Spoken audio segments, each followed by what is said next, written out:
অবশেষে হচ্ছে গিয়ে লাবিবের নামে আকিকাটা দিয়েই ফেললাম। বেশ কিছুদিন ধরেই ভাবছিলাম যে আকিকাটা দিয়ে দিব, বাট অনেক ঝামেলার কারণে হচ্ছে গিয়ে দিতে পারিনি। তো আল্লাহর রহমতে কিন্তু এবার আকিকাটা দিয়েই ফেললাম। হ্যালো এভরিওয়ান, আসসালামু আলাইকুম। নুসরাত ফ্যামিলি বিডি ব্লগ আজ আবারও হাজির হয়ে গেলাম আরও একটা ব্লগ ভিডিও নিয়ে। আর আজকের ব্লগে থাকছে লাবিবের আকিকা অনুযায়ী আমরা কি করলাম, সব কিছু থাকবে হচ্ছে আজকের ব্লগে। আশা করছি ব্লগটি আপনাদের কাছে ভালো লাগবে। তো সকালবেলায় হচ্ছে আপনাদের ভাইয়া ঘুম থেকে উঠে চলে গিয়েছিল খাসি কেনার জন্য। আর এখানে কিন্তু 2টা খাসি অলরেডি কিনে নিয়ে এসেছে, দেখতেই পাচ্ছেন। মাশাল্লাহ, খাসিগুলো কিন্তু খুবই সুন্দর, তাই না?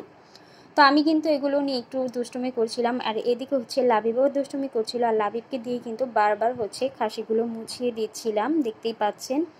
যেহেতু আমার ছেলের জন্য হচ্ছে গিয়ে আকিকাগুলো দেওয়া, আর বাচ্চারা জন্মের পরে আকিকা দেওয়া খুবই উত্তম, বাট আমাদের কিছু ফ্যামিলিগত সমস্যার কারণে হচ্ছে আমরা দিতে পারিনি, যার কারণে হচ্ছে দেরি হয়ে গেছে। তো এবার কিন্তু খাসিগুলোকে নেওয়া হলো জবাই করার জন্য। তো তারা তো খুবই চিল্লাচিল্লি করছিল। তো এটা যে জবাই করেছে সেটা আর কি দেখানোটা ঠিক না, সেটা আমরা সবাই জানি। তাহলে কিন্তু আমরা পলিসি ইস্যু খাবো, যার কারণে হচ্ছে গিয়ে আমরা এটা দেখাইনি। আর ছুরি চাকুগুলোকে অবশ্যই এটা ইউটিউব ফেসবুক কখনোই মানে না, সেটা আমরা সবাই কিন্তু জানি, যার কারণে হচ্ছে জবাইটা আমি দেখাইনি। বাট এখানে যখন বানাচ্ছিল দেখতে পাচ্ছেন ছুরিগুলো কিন্তু আমি ঢেকে দিয়েছি।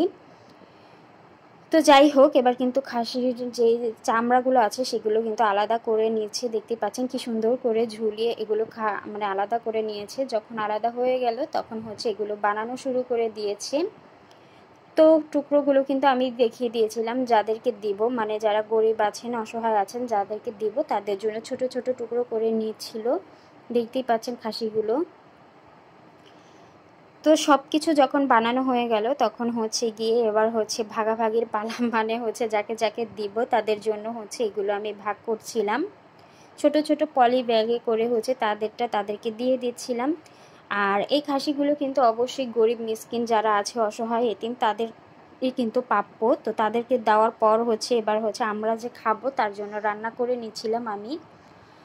তো আমি রান্না করছিলাম এখানে হচ্ছে গিয়ে খাসির কাচ্চি। তো খাসির কাচ্চির জন্য যা যা প্রয়োজন সবই কিন্তু আমি কিন্তু করে নিচ্ছি। আমরা কিন্তু সবাই জানি যে আকিকার সময় কিন্তু অনুষ্ঠান করাটা একদমই ঠিক না।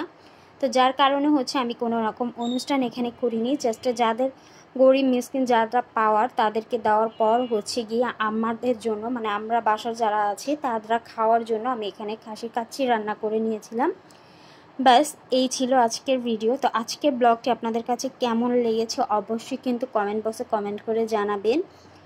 আর আমাদের এই সহজ শর্টকাট ভিডিওগুলি আপনাদের কাছে কেমন লাগে সেটা কিন্তু কমেন্ট করে জানাবেন। আর সব শেষে হচ্ছে আমার ছেলের জন্য সবাই অবশ্যই মন থেকে দোয়া করবেন, আল্লাহ যেন ওকে ভালো রাখেন, সুস্থ রাখেন, আর সব সময় সব বিপদ থেকে রক্ষা করেন। আল্লাহ হাফিজ।